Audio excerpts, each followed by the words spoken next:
Hermanos, Dios les bendiga. Bienvenidos a esta escuela sabática más. Así que, hermanos, quiero que oremos porque vamos a tener la escuela sabática y el repaso de la lección. Así que vengamos de rodillas, hermanos.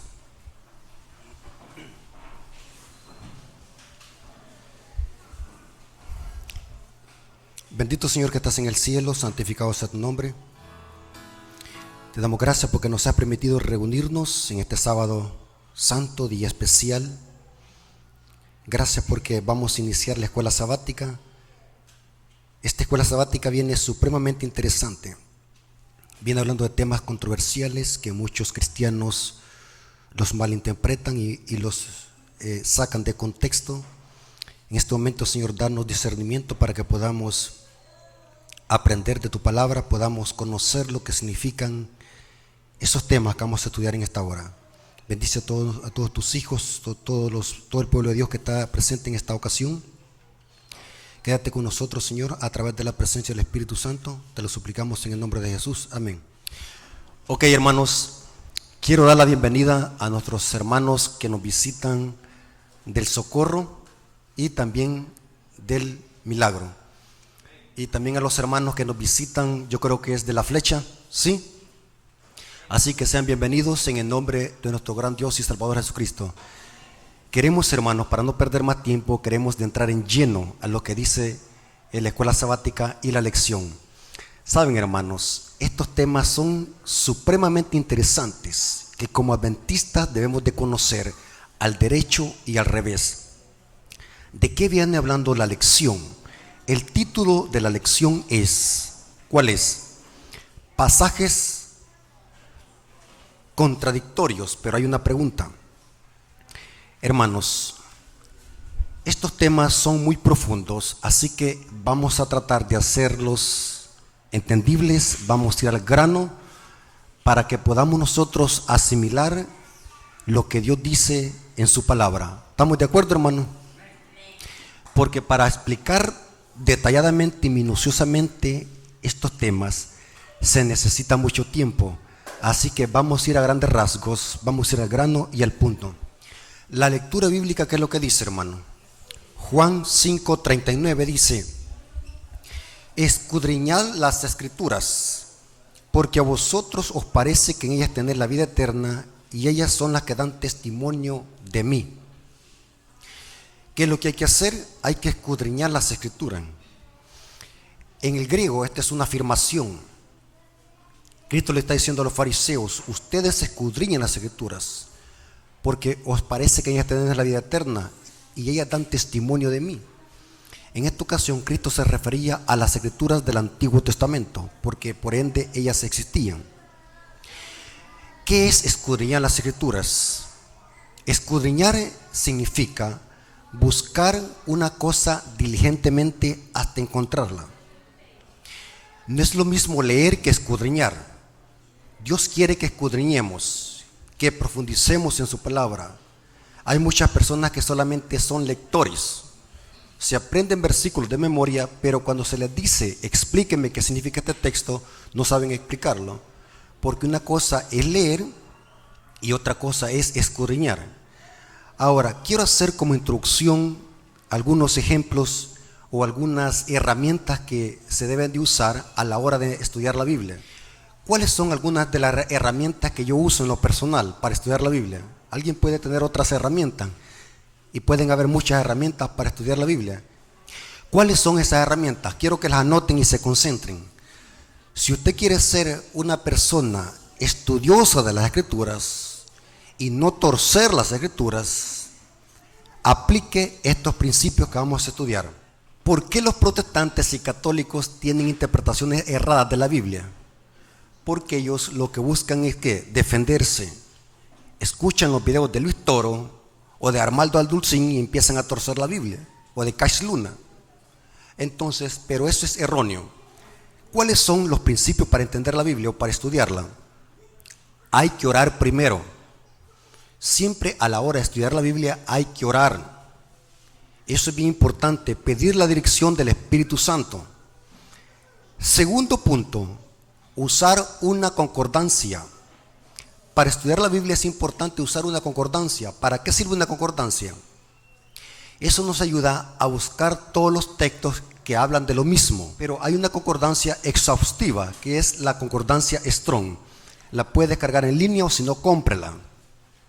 La concordancia es bien importante para estudiar un texto, porque encadena los textos, nos ayuda a buscar todos los textos que hablan de lo mismo. Tercer punto, compare versiones de Biblia a la hora de estudiar un texto. Comparar versiones. Hoy con la tecnología uno puede hacer uso de cualquier versión de Biblia. Por ejemplo, yo en mi dispositivo ando más de 90 versiones de Biblia y ando muchos interlineales griegos y hebreos. A modo que cuando voy a estudiar un texto bíblico, comparo cómo traduce otra versión ese texto que estoy estudiando. Comparar versiones. El cuarto punto, examine los contextos de cada versículo. Los contextos son bien importantes, hermanos, porque el contexto nos ayuda a entender qué es lo que está hablando el escritor. Sí, porque recordemos, hermanos, que la Biblia no fue escrita en español, ninguna cultura salvadoreña, sino que fue escrita en un contexto histórico judío y romano. Por lo tanto, hermanos, a la hora de entender la Biblia tenemos que analizar los contextos, tanto histórico como el contexto menor y el contexto mayor. ¿Qué es el contexto menor? El contexto menor, hermanos, es lo que está antes y después del texto. Y el contexto mayor es lo que dice la Biblia con respecto a ese punto. Los contextos, no sé si ustedes han oído una frase que dice, un texto sin su contexto. O sea, se suena sarcástica la frase, pero es verdad. Un texto sin su contexto es un pretexto. Saben de que por falta de este principio es que hay interpretaciones satánicas en el protestantismo. Saben de que la mayoría de protestantes sostienen de que la ley quedó abolida y usan partes del apóstol Pablo, usan cartas del apóstol Pablo y las sacan de contexto. Por ejemplo, hay protestantes que dicen de que hoy nosotros podemos comer comidas inmundas y usan textos fuera de contexto. ¿Sí? Inclusive en la iglesia adventista hay hermanos que para defender la ordenación de mujeres usan textos fuera de contexto. Inclusive hasta para defender la Navidad usan textos fuera de contexto. Ya viene la Navidad, donde vamos a ver adventistas en las redes sociales manipulando la Biblia y los escritos de Elena de White para justificar la Navidad. El texto tiene que tener su contexto. Todo es así. El último, busque la gramática de las palabras.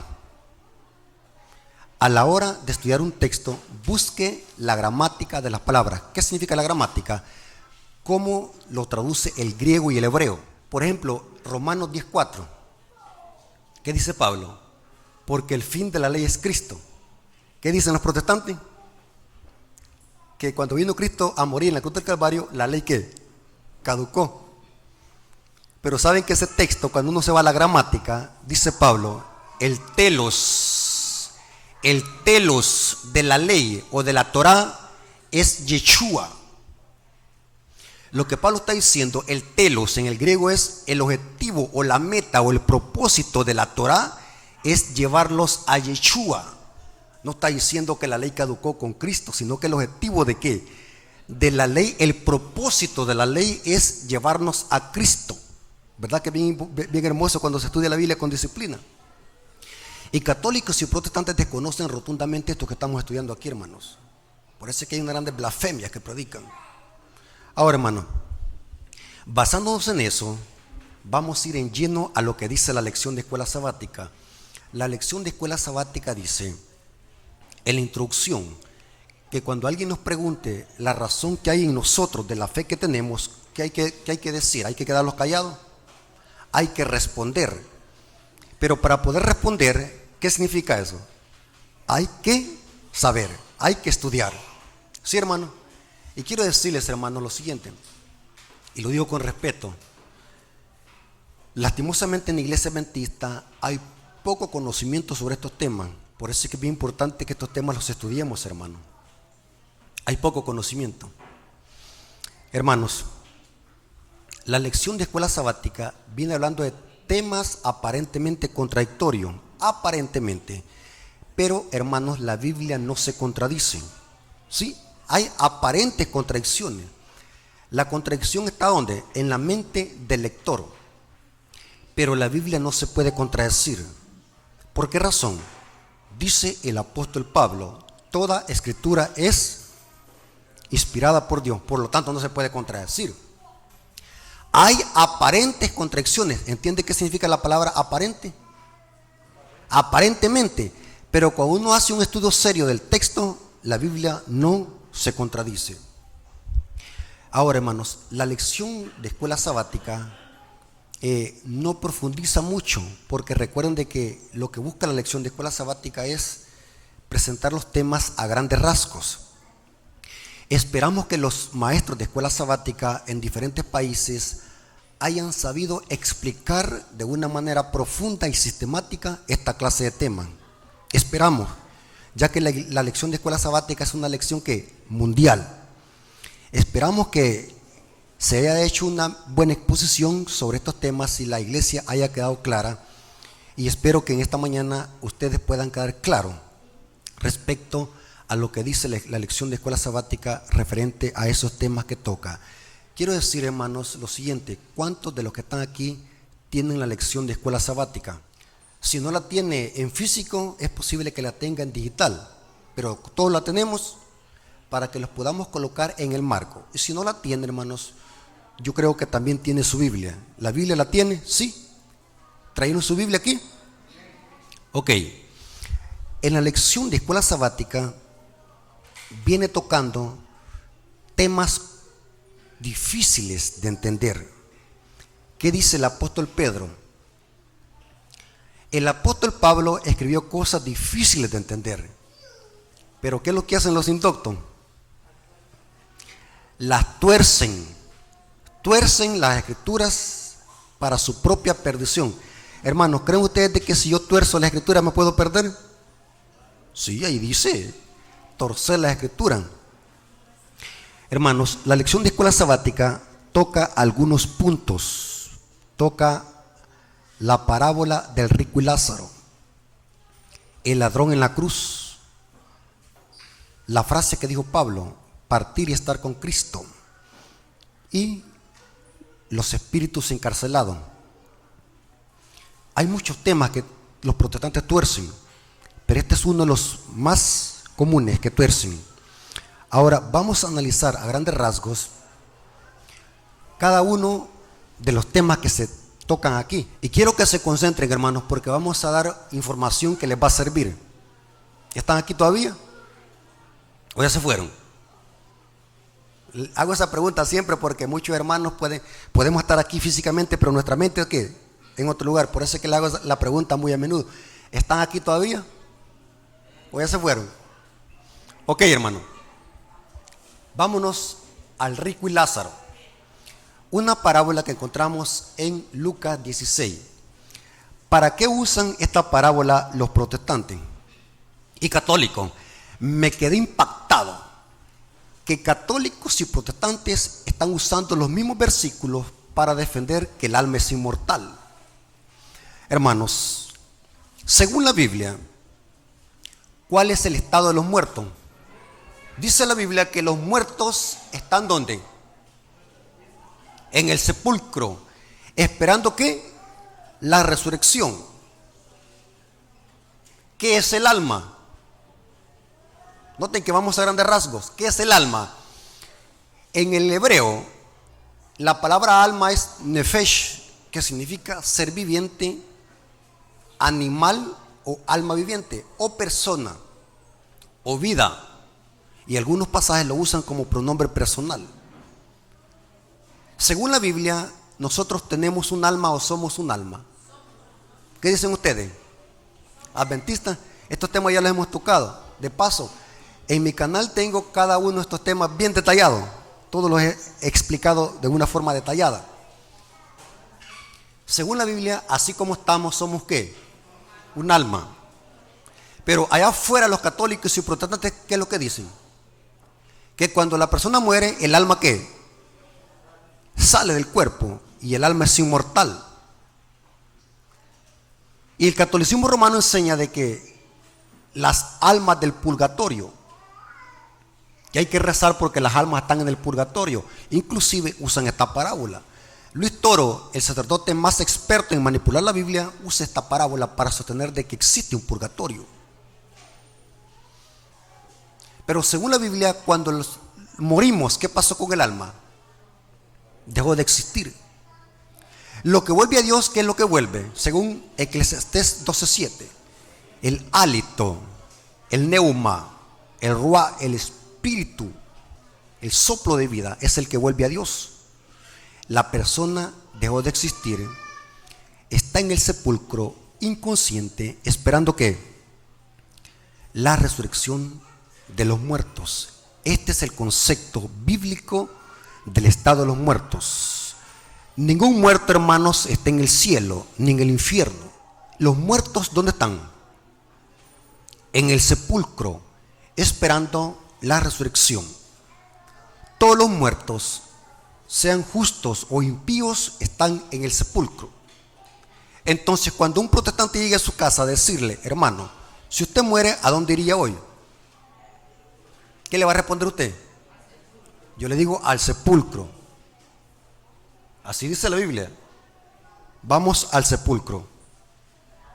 Hay muchos pasajes bíblicos que hablan de eso. Nosotros no podemos hacer que la Biblia se contradiga haciendo una interpretación de un texto sacado de contexto. Por ejemplo, la parábola del rico y Lázaro. Esta parábola del rico y Lázaro ha sido tomada por eruditos católicos y protestantes como un hecho real. Según la Biblia, los muertos están en el sepulcro. Entonces, la parábola del rico y Lázaro no se puede tomar como un hecho real, como lo enseñan los católicos y protestantes. Porque si tomamos esa parábola como un hecho real, esa parábola contradice toda la Biblia. Sí, hermanos. Hermanos, ¿qué significa entonces la parábola del rico y Lázaro? ¿Cuál es el significado? La parábola del rico y Lázaro, hermanos, no se puede tomar literal, porque contradice la doctrina bíblica del estado de los muertos. Porque los muertos no pueden comunicarse entre sí, porque los muertos están ¿qué? Inconscientes en el polvo de la tierra. Salomón dice: los que viven saben que han de morir, pero los muertos ¿qué? Nada saben. Entonces, pero vemos en la parábola una conversación entre muertos. Ahora, ¿saben, hermanos, que esta parábola del rico y Lázaro es una alegoría? No se puede tomar literalmente esta parábola. ¿Saben qué significa esta parábola? Esta parábola tiene su significado. Y ¿saben algo interesante, hermano? La parábola del rico y Lázaro no es propia de la iglesia o de la iglesia primitiva ni de Cristo. La parábola del rico y Lázaro es un dicho egipcio que más tarde lo copiaron los griegos y después lo copiaron los judíos. Y Cristo usó esta parábola para refutar la enseñanza falsa de los fariseos de que el alma era inmortal. La parábola del rico y Lázaro no es un hecho real, es una alegoría. En resumen, ¿saben qué significa la parábola del rico y Lázaro? El rico en esa parábola representa a los fariseos y Lázaro representa a los gentiles. Pero ¿por qué Cristo usó un nombre propio de Lázaro? Porque recuerden que esta es una alegoría, que la parábola del rico y Lázaro es una refutación que Cristo hace a la falsa enseñanza de los fariseos hipócritas, porque creían en que el alma era inmortal. Inclusive el contexto de esta parábola, en el capítulo 15, Cristo estaba relatando parábola. Los protestantes dicen que esta parábola es algo real, es un hecho real. La parábola del rico y Lázaro, en Lucas 16, Cristo no la contó completa como la conocían los egipcios y los griegos. Cristo usó la primera parte como la enseñaban los egipcios y como la conocían los fariseos. Pero en la segunda parte de la parábola, Cristo le cambió cosas. Interesante. Quiero que vayamos a Lucas 16, versículos 27 al 31. Dice: entonces le dijo, aquí está hablando el rico, que representa a los fariseos, porque los fariseos se creían hijos de Abraham. Te ruego pues, Padre, que le envíes a la casa de mi padre, porque tengo 5 hermanos. ¿Quiénes eran estos 5 hermanos? La secta de los fariseos. O sea, los judíos estaban divididas en 5 sectas.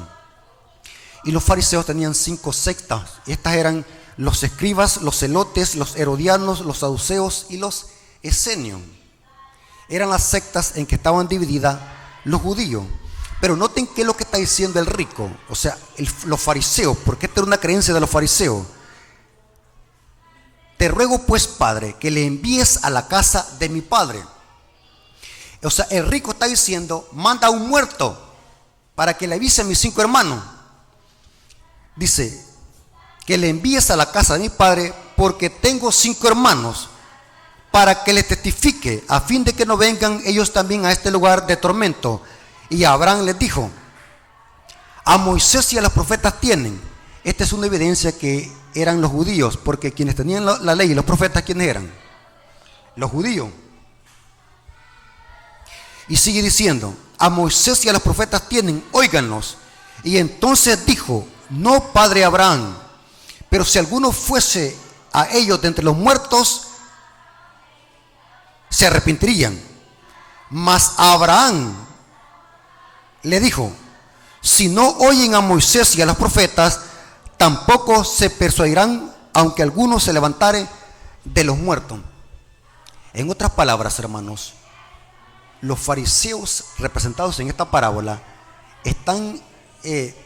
creían de que los muertos seguían viviendo después de la muerte, y Cristo en la segunda mitad les dice: ni aunque algunos se levantaran los muertos, no creerían, porque para los fariseos no era suficiente la ley y los profetas para conocer de Cristo. O sea, no necesitaban un milagro para creer en Cristo. ¿Me voy a explicar, hermano? Ni aunque algunos se levantaran los muertos, no creerían. Para eso tienen a Moisés y a los profetas. O sea, tienen la Torá, la Biblia. Los fariseos creían en que el alma era inmortal. Y esta parábola enseña de que el alma no es inmortal. Cristo los mandó de la enseñanza que creían los fariseos de que el alma era inmortal a la resurrección. Y la Biblia enseña de que los fariseos, en lugar de creer en Cristo como el Mesías, no creyeron. Se cumplió exactamente lo que decía la parábola, porque según Juan capítulo 11 versículo 45 al 48, los fariseos andaban buscando a Cristo y a Lázaro para matarlo. O sea, la parábola no es algo literal, sino que es una enseñanza alegórica para refutar a los fariseos y enseñar de que ellos estaban equivocados y perdidos. Por eso es que se usa el nombre propio de Lázaro, porque Lázaro representaba al que más tarde Cristo iba a resucitar, como decía la parábola, y aún así los fariseos no iban a creer en Cristo como el Mesías. En Juan capítulo 11 encontramos de que Cristo hizo ese gran milagro, el mayor de los milagros, y los fariseos, en lugar de creer en Cristo, andaban buscando más tarde, ¿para qué? Para matarlo. Me doy a explicar, hermano, porque si nosotros tomamos la parábola del rico y Lázaro como un hecho literal, eso contradice ¿qué? Todo lo que dice la palabra de Dios. Me doy a explicar. Y respecto a lo que dice el hermano, porque en esta parábola se usa un nombre propio, Lázaro. Es por lo mismo que les acabo de decir, porque era el mismo Lázaro de esa parábola el que más tarde iba a resucitar. Y aún así los fariseos no creyeron. O sea que exactamente un poco después de haber contado Cristo esta parábola, se cumplió exactamente lo que él había dicho. Los fariseos no creyeron, ni en que algunos se levantaran los muertos. ¿Y quién era? Lázaro. El grande milagro. Ustedes pueden leer Juan capítulo 11. Dice que los fariseos, y esto lo corrobora Elena de White, dice que los fariseos habían llegado a llorar a Lázaro. Pero muchos de los que estaban allí no iban a creer. Más tarde lo iban a andar buscando para matar a Cristo y a Lázaro. Miren qué absurdo. O sea, exactamente, se cumplió. Ajá. Entonces, y saben, hermano, que en esa parábola Cristo no lloró por Lázaro, sino que lloró por la dureza del corazón de los fariseos. Porque aún viendo ese gran milagro, ni en que algunos se levantaran los muertos, no creerían. Para eso tienen a Moisés y a los profetas. Porque el rico, o sea, los fariseos en esa parábola están diciendo, manda a alguno de los muertos, o manda a alguien. ¿Me entiendes? Y Jesús le dice, no, ni en que alguno se levantare. O sea que Dios, Cristo le está diciendo, o lo está llevando de la inmortalidad del alma a la resurrección, porque los fariseos creían en que el alma era inmortal, pero Cristo no está probando esa enseñanza, sino que está diciendo, ni aunque algunos se levantaran los muertos, no creerían la resurrección. O sea, Cristo enfatizaba la resurrección en esta parábola. ¿Me voy a explicar, hermano? Se contradice si lo tomamos literal. Entonces, es bien importante que tengamos esos puntos, porque según la Biblia no se puede contradecir la palabra de Dios, no se puede contradecir. Y como dijo el hermano, que Abraham y todos esos hombres de la fe están esperando la resurrección. ¿Ah? Entonces, y otra cosa, imaginémonos de que si esa fuera la condición de los muertos después en la otra vida, como dicen los evangélicos, ¿creen ustedes de que el cielo sería un lugar de paz ver que una madre, que su hijo está torturándose, así como el rico en el Hades? Es absurdo tomar literalmente esa parábola. Pero lo que buscan los evangélicos, ¿qué? Es torcer la parábola para justificar que el alma es inmortal. Para terminar este segmento, la parábola del rico y Lázaro debe tomarse alegóricamente o simbólicamente. Cristo está usando esta parábola egipcia para refutar a los fariseos hipócritas.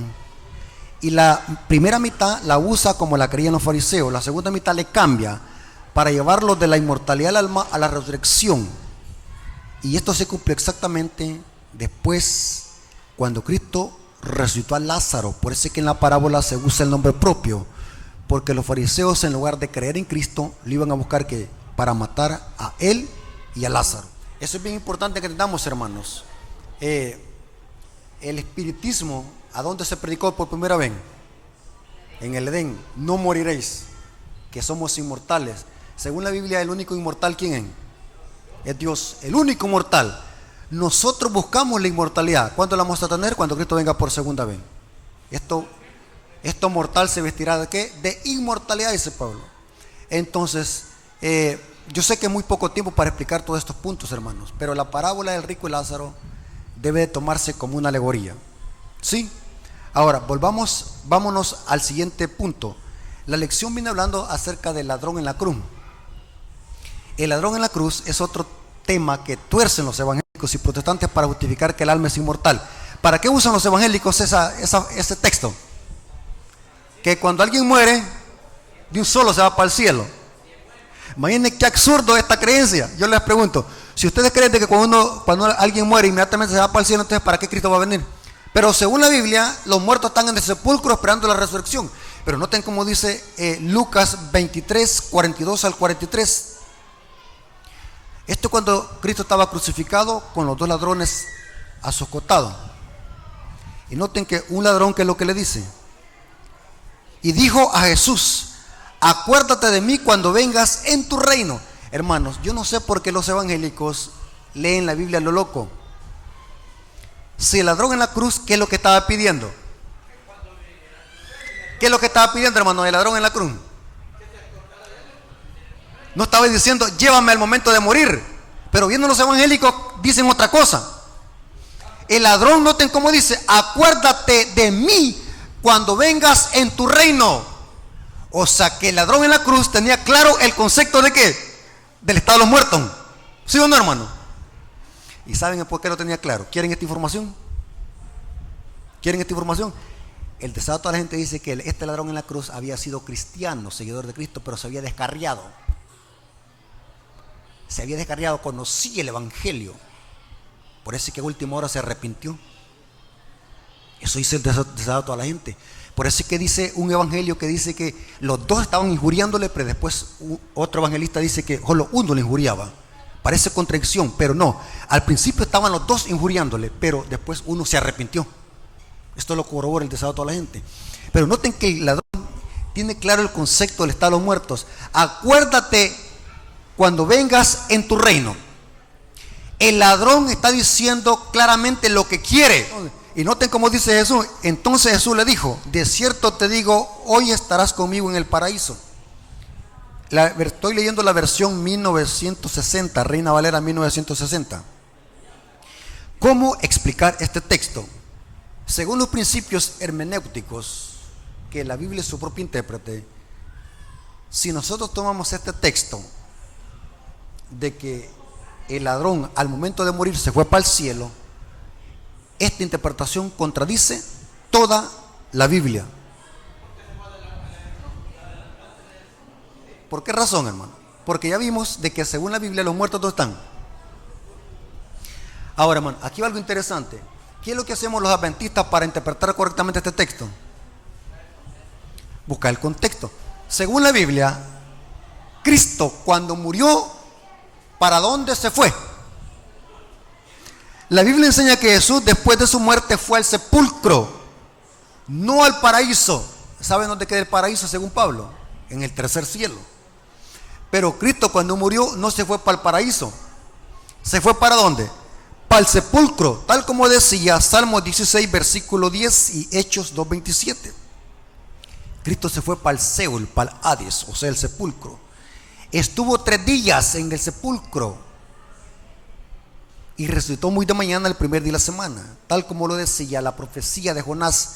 Así como Jonás estuvo en el vientre del pez 3 días y 3 noches, así el Hijo del Hombre estará en el seno o en el corazón de la tierra 3 días y 3 noches. Después la Biblia dice que Jesús resucitó muy de mañana el primer día de la semana y se le aparece por primera vez a María Magdalena, y María Magdalena lo quería abrazar. En la versión 60 dice no me toque, pero el griego dice no me detenga, porque María Magdalena lo quería abrazar al ver que su maestro había resucitado. Cristo dice no me toques, tengo que descender a mi Padre, porque Cristo se presentó al Padre, bajó después y estuvo con los discípulos 40 días. Eso dice Hechos 1:3. Entonces es inconsistente pensar de que el ladrón se fue con Cristo al paraíso, porque Cristo cuando murió no se fue para el paraíso, sino que se fue para el sepulcro. Entonces la Biblia se contradice entonces, porque aquí hay dos cosas: la Biblia se contradice o Cristo le estaba mintiendo al ladrón. Ahora, ¿cómo explicamos entonces este texto? Saben, hermanos, que aquí está el principio que les digo: compare Biblia. Saben, hermanos, que otras Biblias arreglan este texto. Por eso es bueno este principio. Y saben, hermanos, la Biblia no fue escrita en español. Saben de que las lenguas maternas, hebreo y griego, no tienen signos de puntuación. Que los signos de puntuación se lo han puesto a los eruditos y los traductores. ¿Me doy a explicar? Los signos de puntuación, ¿para qué sirven? Las comas, los puntos y aparte y los puntos seguidos, ¿para qué sirven? Para que nosotros podamos pronunciar mejor las palabras. ¿Sí o no? Eso se llama la ortografía, la caligrafía, para poder nosotros pronunciar las palabras. Este texto está mal arreglado en la versión 60. Está mal arreglado porque, saben, hermano, la coma la tendría que llevarla después de hoy.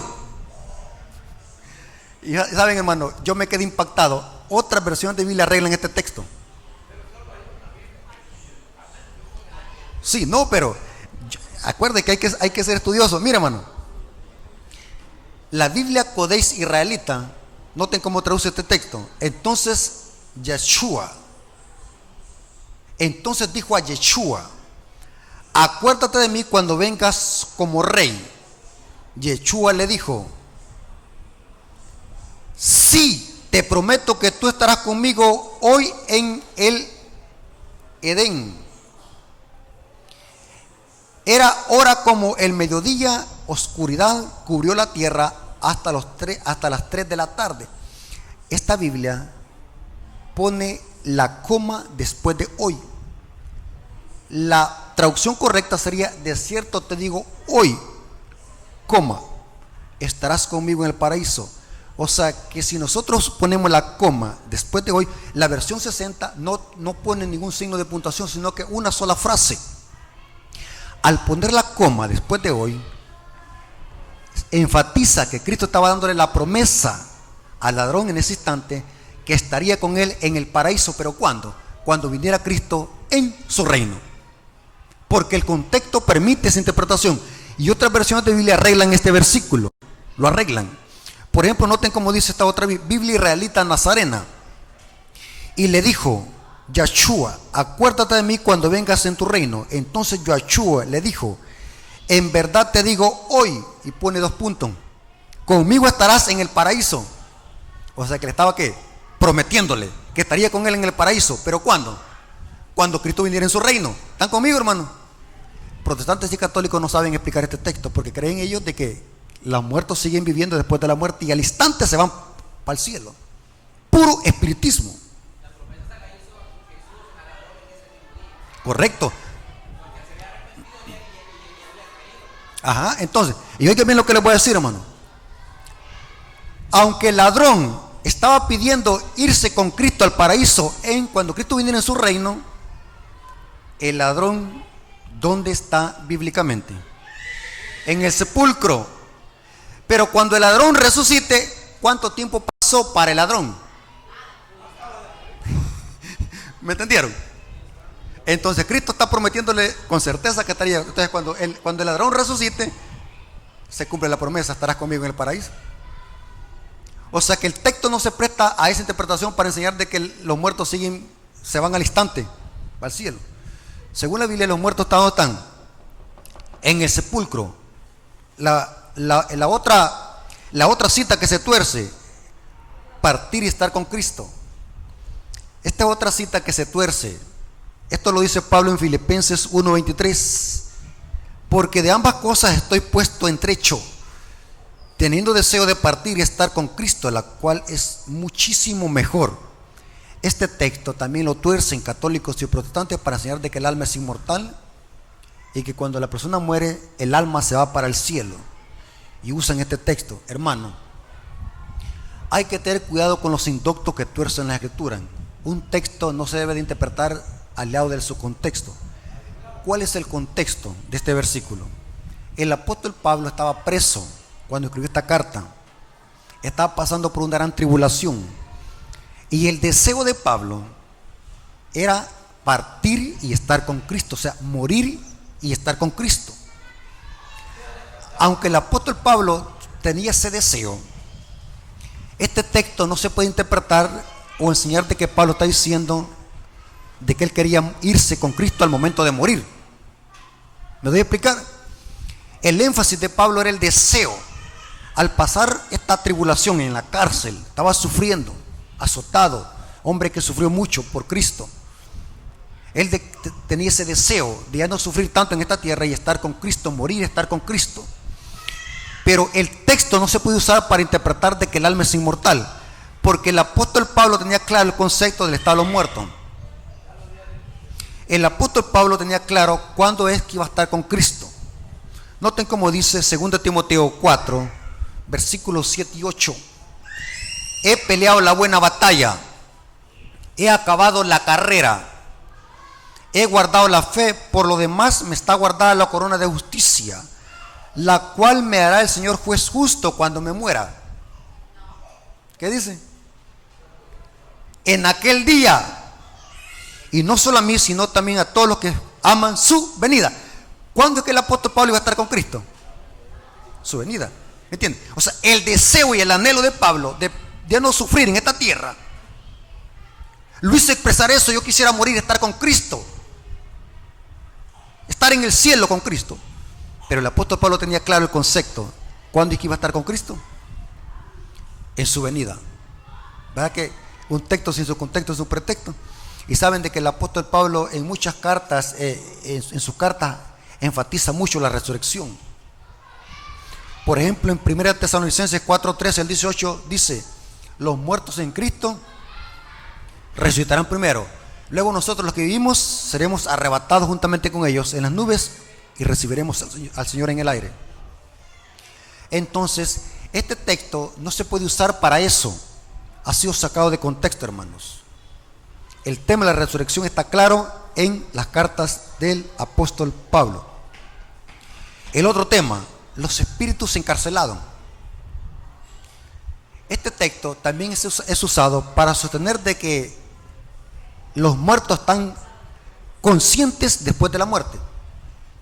Este texto está en 1 Pedro 3, 19, versículo 20. Dice así: el cual también fue y predicó a los espíritus encarcelados, los que en otro tiempo desobedecieron cuando una vez esperaban la paciencia de Dios en los días de Noé, mientras se preparaba el arca, en lo cual pocas personas, es decir, 8, fueron salvas. Saben de que aún el credo de la Iglesia Católica, ¿qué es lo que dice? Cristo descendió, ¿qué? A los infiernos. Se basa en esta cita. Pero católicos y protestantes, inclusive ayer estaba oyendo yo a un pastor protestante de que cree de que el Espíritu Santo es una mujer, usó este texto para enseñar de que Cristo fue a predicarle a los muertos al infierno, porque según la creencia, en medio de la tierra está el infierno y la gente se está quemando en el infierno, y que Cristo, cuando murió en la cruz del Calvario y cuando fue sepultado, fue y les predicó a estas almas que están en el infierno, en medio de la tierra. Saben de que así interpretan este texto muchas iglesias protestantes. Ahora, ¿cuál es la interpretación correcta de este texto? Es imposible que esta interpretación sea la que enseñan los protestantes y católicos. ¿Por qué razón? Porque según la Biblia, los muertos están durmiendo, no están conscientes, están inconscientes, esperando la resurrección de Cristo. Los muertos no pueden hablar, los muertos no se pueden comunicar con nadie, ni tan siquiera a los muertos no se les puede predicar el evangelio. Según la Biblia, el evangelio para quienes es, para los vivos. La predicación del evangelio es para personas vivas, no para los muertos. Pero aquí vemos una aparente contradicción. Dice que Cristo fue y predicó a los espíritus encarcelados. Y quiero decirles, hermanos, que el texto no dice que les predicó a los muertos, dice a los espíritus encarcelados. La interpretación protestante queda descartada, porque eso contradice otras partes de la Biblia. ¿Cuál es la interpretación correcta de este texto? Hay que leer el contexto. ¿Cuál es el contexto? Lo encontramos en el versículo 18. Dice: porque también Cristo padeció una sola vez por los pecados. ¿De qué evento está hablando aquí Pedro? De la muerte de Cristo. Cristo murió una sola vez por los pecados, el justo por los injustos, para llevarnos a Cristo, y siendo a la verdad muerto en la carne, pero vivificado en espíritu, el cual también fue y predicó a los espíritus encarcelados. Ahora, este texto, en la iglesia adventista, hay dos interpretaciones de este texto. La interpretación que se da de este texto es de que Cristo le predicó a los espíritus encarcelados, o sea, a los impíos antes del diluvio, a través de la persona de Noé, y que estos espíritus encarcelados eran los antidiluvianos, los impíos antes del diluvio, que Cristo, a través de la persona de Noé, les predicó el evangelio. Esta es una interpretación que se usa dentro de la iglesia adventista y que muchos eruditos la usan. Pero hay otra interpretación que es la que por la que yo me inclino más y que tiene más sentido. Ahora, noten que el versículo 18 dice, noten que vamos a grandes rasgos. Dice que Cristo padeció por los pecados de muchos, pero dice que siendo a la verdad muerto en la carne. ¿Qué significa muerto en la carne? Que murió.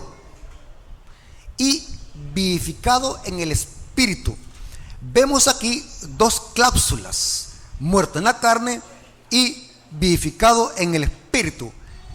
¿Cuándo es que Cristo fue y predicó a los espíritus encarcelados? ¿Muerto en la carne o vivificado en el espíritu, según el contexto? Bueno, tenemos que dejar que la misma Biblia sea su propio intérprete. ¿Por qué razón?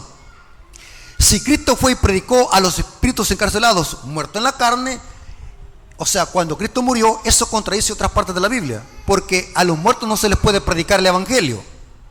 Entonces tendríamos que agarrar la otra cláusula. Cristo fue y predicó a los espíritus encarcelados cuando fue vivificado en el espíritu, o sea, cuando resucitó. ¿Me doy a explicar, hermano? Porque muerto en la carne, es imposible que Cristo les predique a los muertos cuando murió. Porque muerto en la carne significa que murió y fue sepultado. Pero esa interpretación queda descartada. Porque a los muertos no se les puede predicar. Dice la Biblia que es necesario que los muertos mueran una sola vez y así enfrenten ¿qué? El juicio después. Entonces a un muerto no se le puede predicar ni hay otra segunda oportunidad. ¿O sí? ¿Un muerto tiene segunda oportunidad? La Biblia dice que no. Es correcto. Esa es una interpretación que se maneja en iglesia adventista. Ajá. Pero Cristo, ¿cuándo es que les predicó a los espíritus encarcelados? Cuando murió, cuando fue vivificado en el espíritu. Porque morir y resucitar. Saben, hermano, la interpretación que se maneja más a profundidad es que Cristo predicó a los espíritus encarcelados, o sea, a los demonios, cuando resucitó y iba ascendiendo al cielo. Le predicó a los demonios su derrota. Los espíritus encarcelados en otras partes de la Biblia son los demonios, que según Judas y otras partes de la Biblia están encarcelados aquí en prisiones, los demonios. Cuando Cristo fue vivificado en el espíritu, y esto lo corrobora Elena de White, cuando iba ascendiendo al cielo, les predicó. La palabra fue en el griego es ir para cualquier lado, para allá, pero Cristo cuando ascendió al cielo desenmascaró a los demonios, les predicó su derrota. Por ejemplo, tenemos esto, algunos ejemplos bíblicos lo tenemos en Colosenses 2:15, dice: despojando los principados y potestades y los exhibió públicamente, triunfando sobre ellos en la cruz. Y dice Efesios 4:8-9, por lo cual dice: subiendo a lo alto, llevó cautiva a la cautividad y dio dones a los hombres. Y eso es de que subió. ¿Qué es sino también el que ha descendido primero a las partes más bajas de la tierra? La interpretación más, por la que me inclino yo, la que dijo el hermano Romy, es la que se maneja, pero la que tiene más sentido es: Cristo predicó a los espíritus encarcelados cuando iba subiendo al cielo, los desenmascaró públicamente. ¿Y qué es lo que les predicó? Su derrota, que habían sido vencidos, habían sido desenmascarados. ¿Me entiende? Los espíritus encarcelados aquí representan a los demonios, Satanás y los demonios. Pero es bien importante, como dijimos, hay dos cláusulas: muerto en la carne y vivificado en el espíritu. Muerto es que Cristo murió, vivificado, resucitó. O sea, el Espíritu Santo es que resucitó a Cristo, pero no es el Espíritu que les predicó, sino que fue Cristo que les predicó. Ese Espíritu que resucitó a Cristo, vivificado en el Espíritu, pero Cristo fue el que les predicó. ¿Me doy a explicar, hermano? A los espíritus encarcelados. Pero ambas interpretaciones, hermanos, son buenas, que están en armonía con el contexto. La que está en contra de la palabra de Dios es la que enseñan los protestantes. ¿Me voy a explicar? De que el alma es inmortal. Por falta de tiempo, hermano, yo creo que hasta aquí llegamos a esto, porque falta las almas bajo el altar. Vaya, las almas bajo el altar. Esto está en el quinto sello. Apocalipsis 6, 19 al 11. Ahí está que hay almas clamando debajo de un altar. Y dice que estas almas claman y dicen: ¿hasta cuándo, Señor santo y verdadero, nos juzgas y vengas nuestra sangre de los que moran en la tierra? Están clamando. Hermanos, esta es otra cita que se usa por católicos y protestantes para enseñar de que el alma es inmortal, que en el cielo hay almas desencarnadas clamando.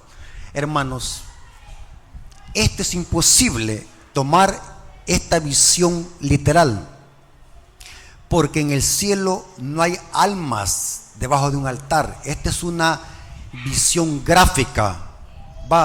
Iba a pasar unos 5 minutos. Los hermanos dicen que explique unos 5 minutos. Esta es una visión gráfica que Juan ve, pero que es una visión que representa algo terrenal. La palabra alma es vida, persona. Aquí se menciona almas debajo de un altar. Esta visión gráfica y representativa solamente se puede entender a la luz del santuario. En el santuario habían 2 altares: el altar del holocausto y el altar del incienso, que estaba en el lugar santo. El altar del holocausto estaba en el atrio, donde es que se derramaba sangre de los sacrificios. Se hacía en el altar del holocausto. Esto lo dice Levíticos 4, 1 al 5. La expresión almas clamando es un símbolo cómo los mártires que murieron bajo la persecución papal claman figurativamente para que se haga justicia, así como la sangre del justo Abel figurativamente clamaba por justicia. O sea que este altar no está en el cielo, sino en la tierra, porque es el altar del sacrificio que estaba en el atrio, y el atrio del santuario celestial no está en el cielo, sino en la tierra. El atrio es el planeta Tierra del santuario celestial. Y lo que presenta el quinto sello es como simbólicamente los mártires que murieron bajo la persecución papal están clamando simbólicamente por justicia, y que al final la Biblia enseña de que Dios va a hacer justicia contra todos aquellos que han derramado la sangre de los mártires. O sea que es imposible tomar esta visión como algo literal que está pasando en el cielo, sino que es algo simbólico de cómo los hijos de Dios claman por justicia, así como la sangre del justo Abel, porque la sangre es la vida y la vida es el alma. En otras palabras, se dice aquí en el quinto sello, las vidas, o sea, la sangre de los mártires están clamando por justicia figurativamente. ¿Me doy a explicar, hermano? O sea que no es algo literal, sino que es algo figurativamente. ¿Sí? ¿Me entendieron, hermano? Así en grandes rasgos. Esto significa, hermanos, que estos temas hay que estudiarlos más. Siempre, hermano, oigan bien, siempre que me toque la escuela sabática vamos a tocar temas de esto, porque estos temas se necesitan que queden bien claros. Vamos a orar, hermano, para que los niños se preparen. Oremos. Señor que estás en el cielo, gracias por la lección de escuela sabática. Sé que estas cosas son demasiado profundas, pero lo poco que hemos estudiado, hemos asimilado, hemos aprendido. Gracias por este estudio, gracias porque estuviste con nosotros. Te lo agradecemos en el nombre de Jesús. Amén. Ok, hermanos, vamos a dejar a los niños que puedan tener su canto.